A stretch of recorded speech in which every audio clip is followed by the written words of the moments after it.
보시겠습니다. 창세기 35장 9절 이하입니다. 페이지로 54페이지. 창세기 35장 9절 이하 29절 마지막 절까지 교독하면서 함께 말씀을 받겠습니다. 9절을 시작합니다. 야곱이 바단 아람에서 돌아오매 하나님이 다시 야곱에게 나타나사 그에게 복을 주시고 하나님이 그에게 이르시되 내 이름이 야곱이지만은 내 이름을 다시는 야곱이라 부르지 않겠고 이스라엘이 내 이름이 되리라 하시고 그가 그의 이름을 이스라엘이라 부르시고 하나님이 그에게 이르시되 나는 전능한 하나님이라 생육하며 번성하라 한 백성과 백성들의 총회가 내게서 나오고 왕들이 내 허리에서 나오리라.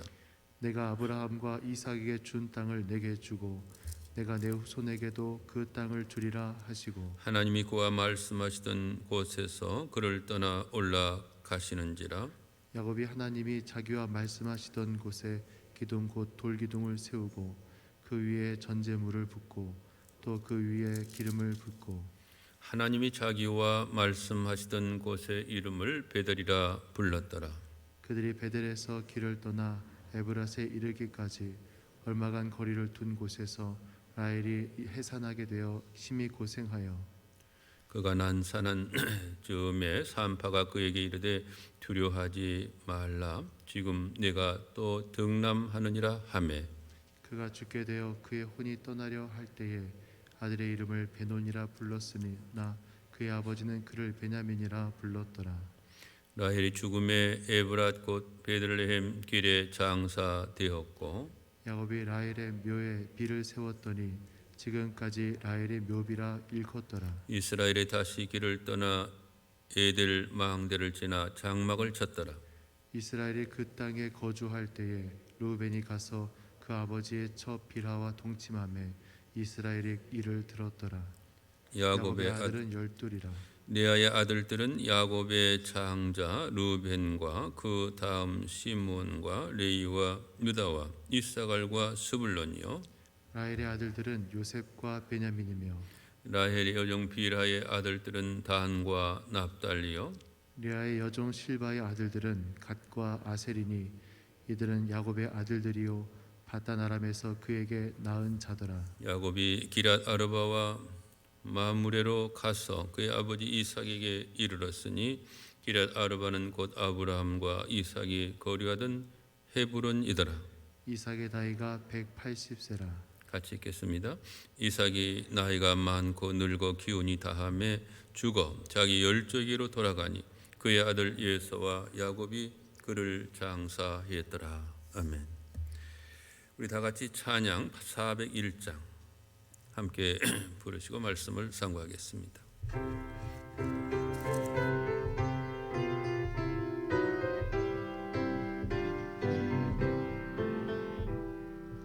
주의 곁에 있을 때 마음이 든든하오니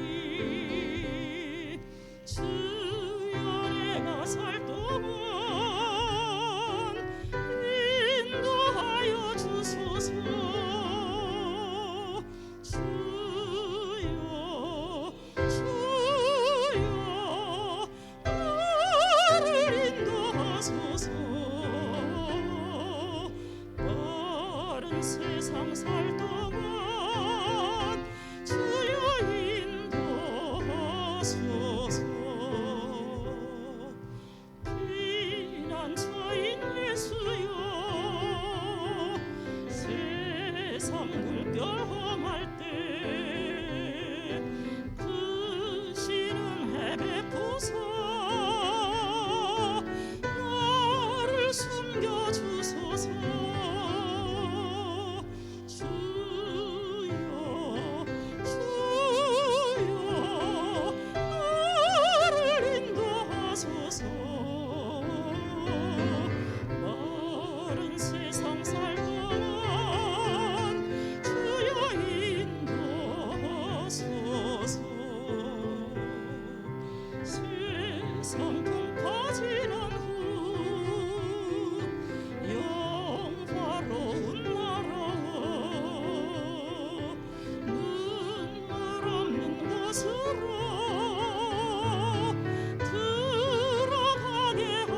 주여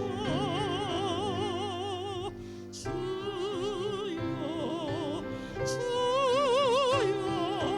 나를 인도하소서 세상 살다간 주여 인도하소서.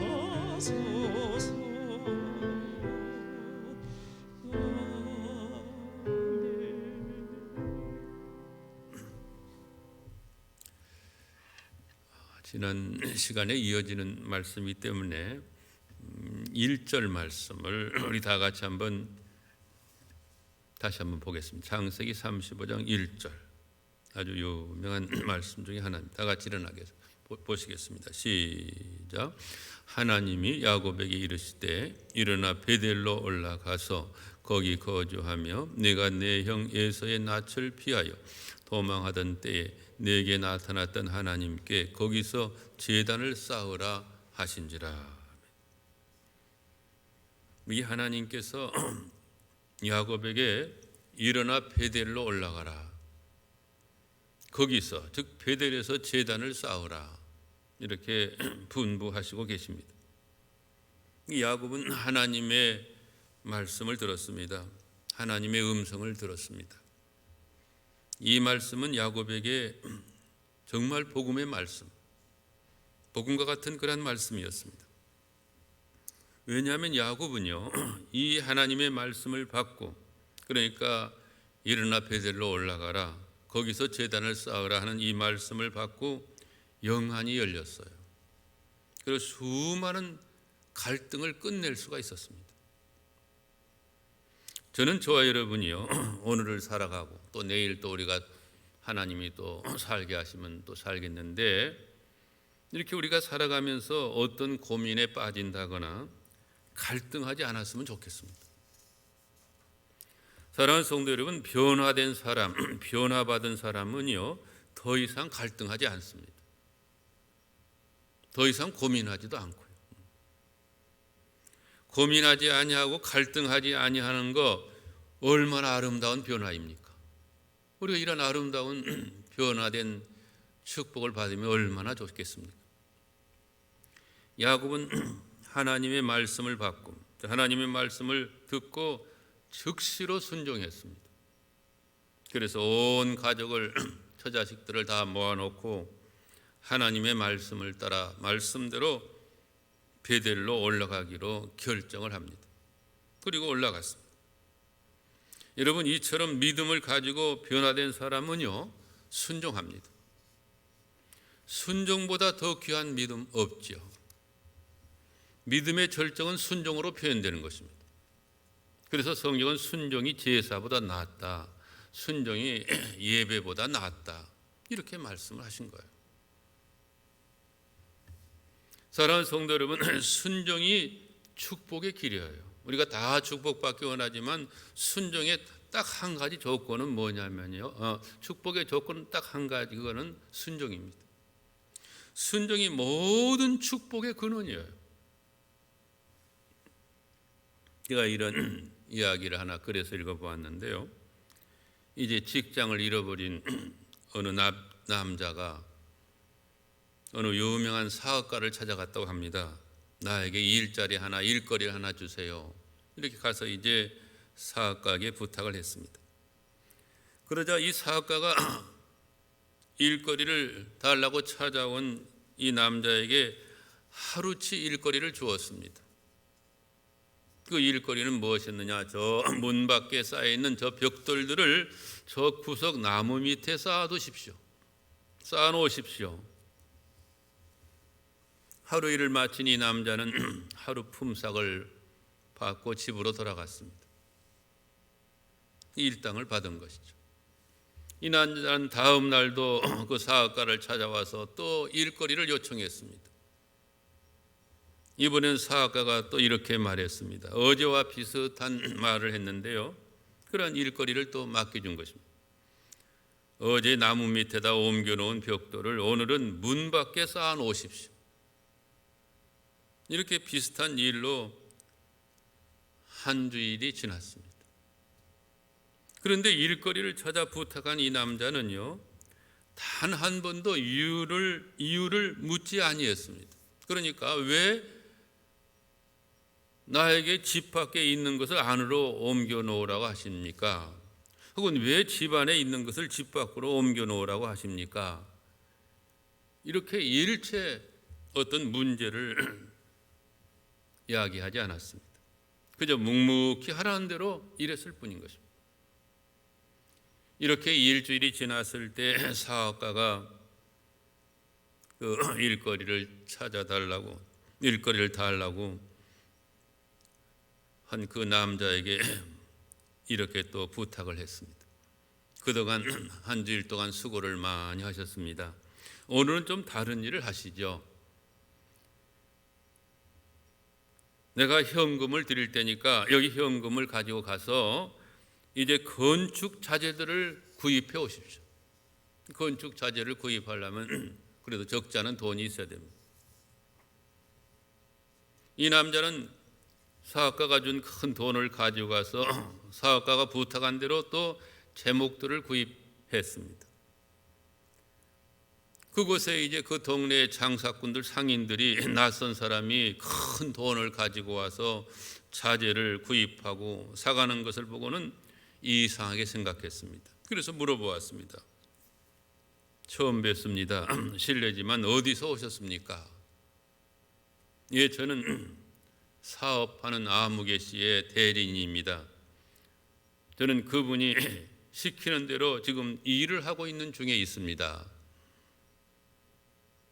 사람들은 말하기를 그 사업가가 이렇게 큰 돈을 당신에게 맡기다니 당신은 대단한 신임을 받는 분이군요. 이렇게 말을 했다고 합니다.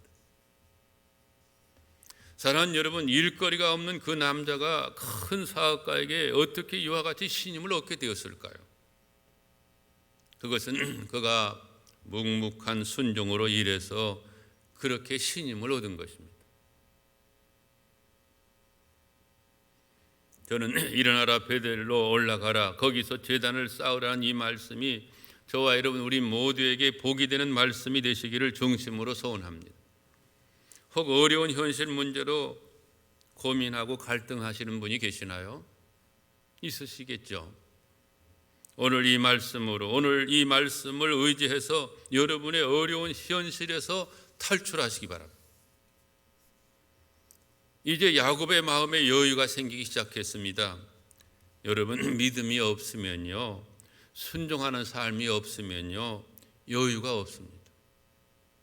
쫓기듯이 왠지 모르게 다급해집니다.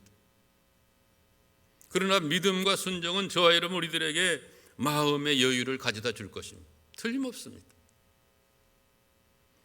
자, 넘어가서 오늘 본문 바로 앞에 나오는 8절 말씀 또 다 같이 한번 보실까요? 8절 한번 읽어보겠습니다. 시작. 리브가의 유모 드보라가 죽음에 그를 베델 아래에 있는 상수리 나무 밑에 장사하고 그 나무 이름을 알론 바굿이라 불렀더라. 여기 나오는 리브가의 유모 드보라는요, 아마도 어릴 적에 야곱을 돌보았을 것입니다. 지난 시간에 잠시 이 말씀을 상고했는데요, 조금 더 살펴보려고 다시 한번 읽었습니다. 야곱은 드보라의 이 마지막을 잘 모신 것 같아요. 드보라를 말년에 행복하게 잘 해줬던 것 같습니다. 여러분, 나이 많은 분들을 돌아보고 이렇게 모신다는 것이 쉽지 않잖아요. 특별히 병이 든 그런 부모님이나 어르신들 모시는 거 쉽지 않습니다. 긴 병에 효자 없다는 그런 말이 상당히 일리가 있는 것 같아요. 효자에서 제가 그런 말이 나오는 걸 제가 직접 들어봤어요. 목사님, 긴 병에 효자가 없다니 정말 그런 것 같습니다. 제가 볼 때는 굉장히 효자예요.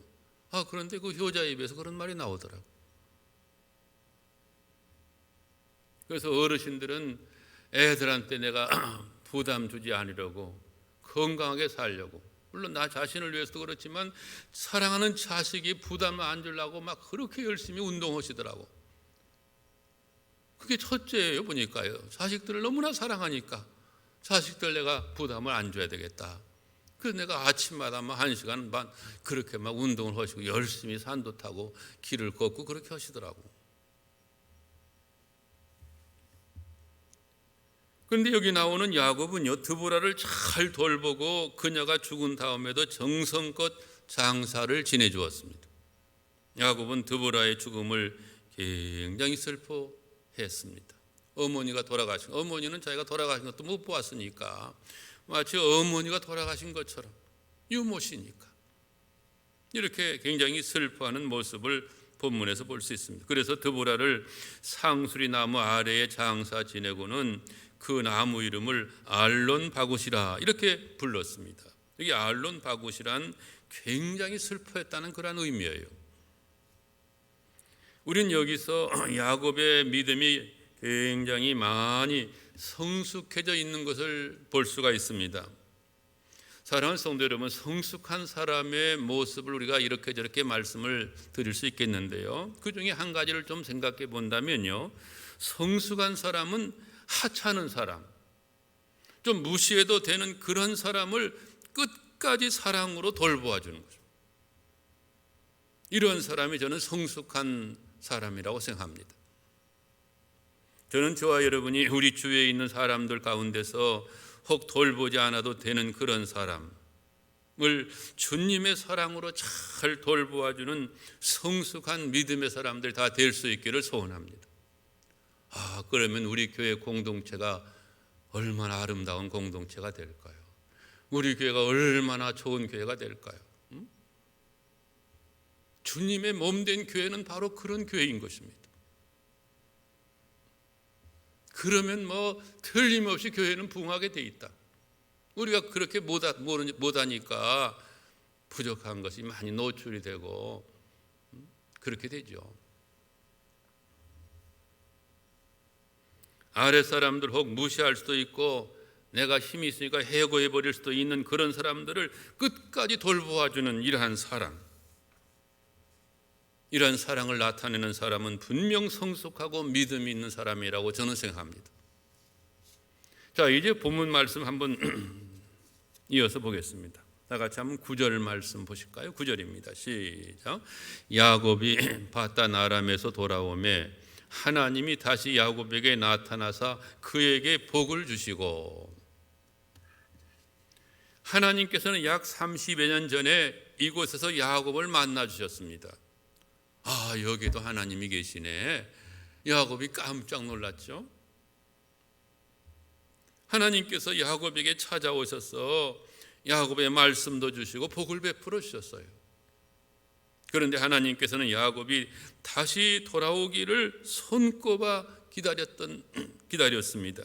그렇듯이 이곳에서 야곱이 돌아오기를 하나님께서 기다리고 계셨습니다. 사랑하는 성도 여러분, 우리들도 때로 하나님을 떠나서 방황할 때가 있습니다. 이런 때는 빨리 방황을 끝내는 게 좋죠. 속히 하나님께로 돌아가야 하는 것입니다. 그 자리로 돌아가는 것이죠. 야곱은 고향을 떠나 많은 고초와 어려움 가운데 지냈습니다. 때로는 그 어간에 목숨의 위험도 느끼면서 쫓겨다녀야만 했습니다. 그래서 험악한 세월을 살았습니다. 본인이 그러한 고백도 했습니다. 그러나 하나님께서는 야곱을 베델에서 기다리고 계셨어요. 하나님의 인내는 참으로 놀랍습니다. 하나님의 인내는 참으로 놀라운 인내이십니다. 하나님께서는 우리가 돌아오기를 기다리시는 거죠. 오래오래 참으시고 기다리십니다. 우리들은 그 하나님의 사랑에 그저 감사할 것밖에 없습니다. 여러분, 하나님의 사랑은 오래오래 참으시는 사랑이십니다. 우리 그리스도인들로서 오래 참는 이 사랑을 가정에서든지 또 교회에서든지 내가 어디서 속해 있든 어디서든지 그렇게 오래 참는 이 사랑을 우리가 실천해야 됩니다. 그러면 우리의 가정생활, 부부간을 중심해서 가정생활, 또 우리들의 교회생활, 이런 모든 우리의 공동체 생활이 정말 행복할 것입니다. 그러나 여러분, 오래 참는 이 사랑을 내가 실천하고 있지 못하다 하면 여러분은 행복하지 못하실 것입니다. 부부간에도 그렇고요. 다 그러실 것입니다. 행복하게 살면서 행복하게 지내는 사람들을 보면요, 보통 다 그렇게 살아요. 오래 참으면서 산다 이 말이에요. 저는 언젠가 서로 부부간에 마음 상하지 아니하고 행복하게 사는 분들에게 물어본 적이 있어요. 우리 교회에서 보니까 여러분들이 그렇게 행복하게 잘 살아서 저는 참 감사했습니다. 그래서 내가 그런 분들이 물어봤어요. 어떻게 그렇게 행복하게 잘 사시냐고. 그런데요, 답이 같아요. 답이 비슷비슷하더라고. 다 물어보니까 행복하게 사는 사람들. 목사님, 그저 오래 참았습니다. 이게 답이에요, 여러분. 목사님, 그저 많이 참았습니다. 그게 답이더라고요, 여러분. 답이 그렇게 비슷비슷 같았습니다. 장로님의 가정도 그런 가정이고요, 집사님의 가정도 그런 가정이고요. 제가 다 물어보고 확인한 거예요. 어쩌면 이와 같은 이야기는요, 굉장히 평범한 이야기죠. 그저 오래 참았습니다. 많이 참았습니다. 이 평범한 이 이야기 속에, 이 평범한 고백 속에 놀라운 진리의 교훈이 있는 것입니다. 여러분, 참아야 사랑이 나타나죠. 참지도 못하고 내가 사랑한다고 안 맞는 거예요. 사랑은 오래 참고, 그런 고린도서 13장 4절에 사랑의 특성 가운데 오래 참는 것이 첫 번째라고. 이게 오래 참는 것이 바로 사랑이에요.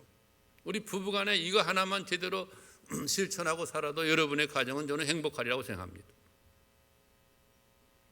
그리고 우리들이 오래 참는 이 사랑을 실천해야 좋은 열매를 맺을 수 있어요. 좋은 열매를 맺어야 또 하나님께 영광을 돌릴 수 있고, 물론 그러면서 행복하고요. 자, 또 본문으로 다시 돌아가겠습니다. 10절 말씀 우리 다 같이 한번 읽어보겠습니다. 10절입니다. 시작. 하나님이 그에게 이르시되 내 이름이 야곱이지만은 내 이름을 다시는 야곱이라 부르지 않겠고 이스라엘이 내 이름이 되리라 하시고 그가 그의 이름을 이스라엘이라 부르시고. 아직까지 야곱은요, 야곱이라는 이름을 그대로 가지고 있었습니다. 야곱은 발 뒤꿈치를 잡는 자, 속이는 자, 이런 별로 좋지 않은 뜻입니다. 야곱은 그 이름 그대로 살고 있었습니다. 그런데 여기 말씀 보니까 내 이름을 다시는 야곱이라 부르지 않겠고 이스라엘이 내 이름이 되리라, 이렇게 말씀하십니다. 야곱은 지금까지 자기가 중심이 되어서 자기 중심의 인생 삶을 살아왔습니다. 이기적으로 꾀를 부리면서, 이런 거 좋지 않다는 거예요. 굉장히 좋지 않은 건데 그렇게 살아왔다. 그런데 이제는 하나님에 의해서 지배당하는 사람으로, 즉 이스라엘로, 영적인 사람으로 변화되게 된 것입니다. 저는 이와 같은 하나님의 은혜가 저와 여러분에게도 있기를 중심으로 소원하고 또 예수님의 이름으로 축복합니다. 계속해서 말씀을 보실까요? 11절 이하 13절까지 우리 세 절 말씀을 쭉 또 맞춰서 한번 읽어보겠습니다. 11, 12, 13절입니다. 시작. 하나님이 그에게 이르시되 나는 전능한 하나님이라 생육하며 번성하라. 한 백성과 백성들의 총회가 내게서 나오고 왕들이 내 허리에서 나오리라. 내가 아브라함과 이삭에게 준 땅을 내게 주고 내가 내 후손에게도 그 땅을 주리라 하시고 하나님이 그와 말씀하시던 곳에서 그를 떠나 올라가시는지라. 여기 말씀을 보면 하나님께서 야곱에게 뭐라고 자기를 이렇게 말씀하시냐? 나는 전능한 하나님이라, 이렇게 말씀하십니다. 11절 상반절에 그렇게 말씀하고 있습니다. 이 히브리 말로요, 구약 성경에 기록된 히브리 말로 전능한 하나님은 엘샤다이라고 합니다. 엘샤다이 하나님, 전능하신 하나님, 그렇게 이해하시면 되겠습니다. 특별히 엘샤다이는 우리의 생명을 보존시키시는 능력의 하나님이시라는 그런 뜻입니다. 하나님께서는 아브라함과 이삭에게 그리고 이제는 여기 야곱에게 동일하게 엘샤다이의 하나님으로 자기 자신을 나타내시고 있습니다. 전능한 하나님이 야곱에게 뭐라고 말씀하십니까? 생육하고 번성하라 이렇게 말씀하시네요. 하나님께서는 아브라함과 이삭에게 주신 약속을 그대로 재확인시켜 주시면서 이 약속을 야곱을 통해서 이루시겠다고 재차 다시금 이렇게 말씀을 하고 계십니다. 계속 말씀을 보실까요? 14절과 15절 그 뒤에 또 두 절 말씀을 읽어보시겠습니다. 14절과 15절입니다. 시작.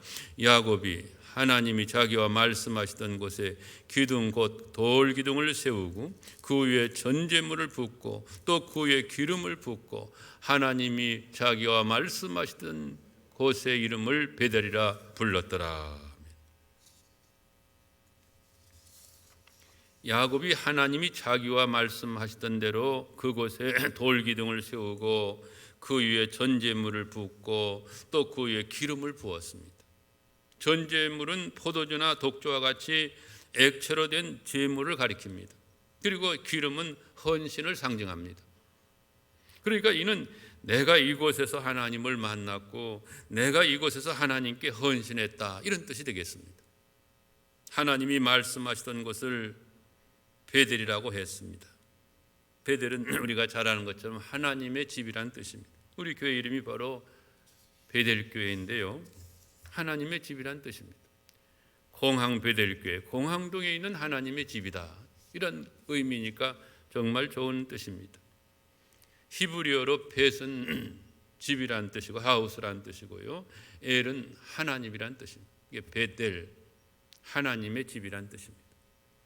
계속 말씀 보실까요? 이제는 16절 말씀에서 쭉 20절까지 한번 말씀을 보겠습니다. 16절에서 20절까지 시작. 그들이 베델에서 길을 떠나 에브라스에 이르기까지 얼마간 거리를 둔 곳에서 라헬이 해산하게 되어 심히 고생하여 그가 난산할 즈음에 산파가 그에게 이르되 두려워하지 말라. 지금 내가 또 등남하느니라 하매 그가 죽게 되어 그의 혼이 떠나려 할 때에 아들의 이름을 베논이라 불렀으나 그의 아버지는 그를 베냐민이라 불렀더라. 라헬이 죽음에 에브랏 곧 베들레헴 길에 장사되었고 야곱이 라헬의 묘에 비를 세웠더니 지금까지 라헬의 묘비라 일컫더라. 여기 말씀에 보니 고향으로 내려가는 길목에서 야곱의 사랑하는 아내 라헬이 아기를 낳았습니다. 이때 라헬이 낳은 그 요셉의 나이가 한 15살이나 16살쯤 먹었을 것으로 생각됩니다. 그러니까 라헬이 요셉의 동생인 베냐민을 한 15, 16년 만에 낳았어요.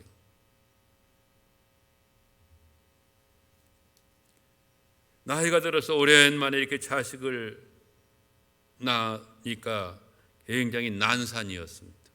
굉장히 어렵게 자식을 낳은 것입니다. 옛날에 어르신들 자식을 낳다가 돌아가신 분들이 요즘에는 별로 없지만 옛날에는 참 많았습니다. 근데 이때도 이 상황이 지금 벌어졌네요. 라헬이 요셉의 동생을 낳다가 죽게 된 것입니다. 죽기 전에 아들의 이름을 베논이 즉 내 슬픔의 아들이라 이렇게 이름을 지었습니다. 베논이란 뜻은 내 슬픔의 아들이란 뜻입니다. 그런데 아버지 야곱이 그 이름을 다시 베냐민으로 바꾸었습니다. 베냐민은 내 오른손의 아들이라 이런 뜻입니다. 좋은 뜻입니다. 그러니까 베냐민은 베논이와는 다른 위로와 소망의 이름으로 생각하시면 되겠습니다. 베논이와 베냐민은 서로 상반되는 이름입니다. 그러니까 즉 베논이라는 이름을 통해서 라헬을 죽음으로 몰고 간 난산을 느낄 수가 있고요. 반면에 베냐민이라는 이름을 통해서는 행운을 느낄 수 있는 것입니다. 그러므로 야곱이 사랑하는 아내인 라헬의 생명과 맞바꾼 막내 아들의 이름을 베냐민이라고 한 것은 곧 그가 즉 야곱이 라헬을 잃은 슬픔을 딛고 오히려 자기에게 아들을 주신 하나님께 감사한 마음을 또 갖게 되었다 하는 것을 우리가 알 수가 있습니다. 계속해서 21절 또 보실까요? 21절 보겠습니다. 시작. 이스라엘이 다시 길을 떠나 에델 망대를 지나 장막을 쳤더라.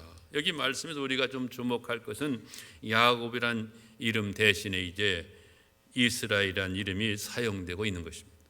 계속 22절도 보시겠습니다. 22절을 봅니다. 시작. 이스라엘이 그 땅에 거주할 때에 르우벤이 가서 그 아버지의 첩 빌하와 동침하며 이스라엘이 이를 들었더라. 이는 또 하나의 큰 슬픔입니다. 성경은 이렇게 참 이런 사건도 벌어지는구나. 아주 정직하게 여기 사건이 그대로 기록이 되어 있습니다. 야곱의 큰아들인 르우벤의 이와 같은 행동은요, 있어서는 안 될 정말 수치스럽고 폐륜적인 그러한 범죄입니다. 이스라엘이 즉 야곱이 이를 들었다 이렇게 말씀이 기록되어 있는데요, 야곱이 듣기만 하고 그냥 조용히 있었습니다. 이는 분명 아버지 야곱의 큰 고통과 치욕의 침묵을 뜻하는 것이었을 것입니다. 아버지 야곱은 이때 아무런 조치를 취하지 아니했습니다. 그러나 이 사건은 나중 창세기 49장에 넘어가서 보면 야곱이 임종 직전에 12아들을 쭉 불러놓고 이제 예언한 말씀이 나와요. 거기에 축복도 나오고 저주도 나오는 이런 말씀이 나오는데, 그때 르우벤으로부터 장자의 명분을 빼앗았습니다. 이 사건 때문이었습니다. 그래서 르우벤은 이 사건으로 인해서 장자권을 박탈당하고 말았습니다. 뿐만 아니라 르우벤의 그의 후손들이 아주 열등하게 되는 치욕과 수치를 당했습니다. 후손까지 아주 좋지 않게 된 것입니다. 계속 말씀을 보면요, 야곱의 아들들의 이름이 나오는데 여기 베냐민까지, 즉 야곱의 12아들이 쭉 나오고 있습니다. 다시 한번 보실까요? 한번 23절부터 26절, 야곱의 아들은 12이라. 여기서부터 한번 26절까지 읽어보겠습니다. 시작. 야곱의 아들은 12이라. 레아의 아들들은 야곱의 장자 루벤과 그 다음 시몬과 레이와 유다와 이사갈과 스불론이요. 라헬의 아들들은 요셉과 베냐민이며, 라헬의 여종 빌하의 아들들은 단과 납달리요. 레아의 여종 실바의 아들들은 각과 아셀이니 이들은 야곱의 아들들이요 바단 아람에서 그에게 낳은 자더라.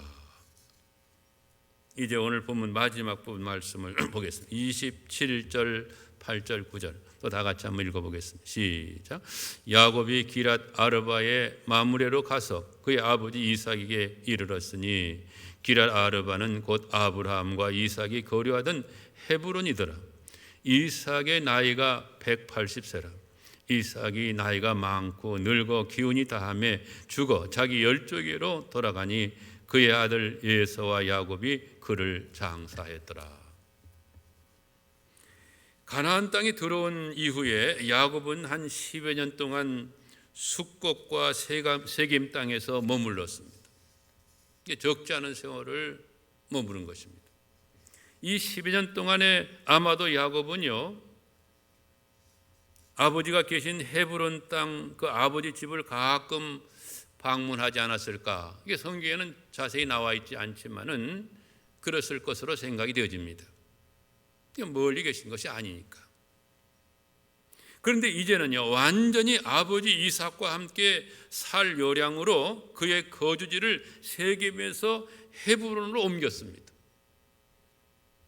그래서 10년 이상 이 부자 즉 아버지와 아들 이삭과 야곱이 함께 살았던 것으로 보여집니다.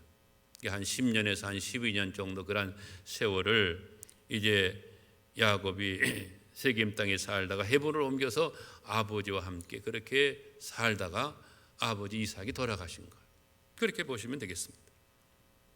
여기 말씀 보는 것처럼 아버지 이삭이 180세가 되어서 나이가 많아 기운이 다하여 죽어 자기 열조에게로 돌아갔다. 이렇게 성경은 말씀이 기록되어 있습니다. 여러분, 이삭이 야곱을 낳을 때가 몇 세 있느냐? 창세기 25장 26절 우리가 앞에서 보았습니다마는 25장 26절에 보면 60세입니다. 60세에 이삭이 야곱을 낳았어요. 그러니까 아버지 야곱이 지금 180세에 돌아가셨으니까 이때 야곱의 나이는 120세입니다. 이삭의 아버지인 아브라함은 175세까지 살았습니다. 아브라함이 175세를 살았습니다. 그러니까 이삭은 아버지 아브라함보다도 5년을 더 살았습니다. 여러분, 여기 죽어서 열조에게로 돌아갔다 이런 표현이 나오는데요, 이 표현 속에서 우리는 육신의 죽음이 끝이 아니라 또 다른 세계로 들어가는 시작이요 통로라는 사실을 알 수가 있습니다. 믿음의 사람들은 이와 같은 확신을 가지고 있었습니다. 그러므로 성경은 주 안에서 죽는 자들, 예수 믿고 죽는 자들은 복이 있도다 이렇게 말씀한 것입니다. 요한계시록 14장 13절에 보면 또 내가 들으니 하늘에서 음성이 나서 이르되 기록하라, 지금 이후로 주 안에서 죽는 자들은 복이 있도다 하심에 성령이 이르시되 그러하다, 그들이 수고를 그치고 쉬리니 이는 그들의 행한 일이 따름이라 하시더라. 주 안에서 행한 일들, 수고가 아름답게 이제 상급으로 이어진다는 말씀이 되겠습니다. 오늘 여기 말씀해 보니 아버지 이삭이 돌아가셨을 때에 이삭의 아들들인 쌍둥이 에서와 야곱이 아버지를 장사했다 이렇게 말씀이 기록되어 있습니다. 그렇게 맞춰지고 있습니다. 부친 아버지 이삭이 임종하기 직전에 야곱은 세일 산지에서 살고 있었던 형 에서에게 아버지의 소식을, 아버지가 지금 돌아가실 것 같다고 이렇게 이제 소식을 알렸을 것으로 생각됩니다. 야곱의 기별을 받고 에서는 급히 아버지에게로 이제 온 것입니다. 자기가 살던 세일산에서 아버지가 거주하고 계신 헤브론으로 온 것입니다. 그래서 이제 맏아들 장자로서의 예를 갖추었으리라고 생각됩니다.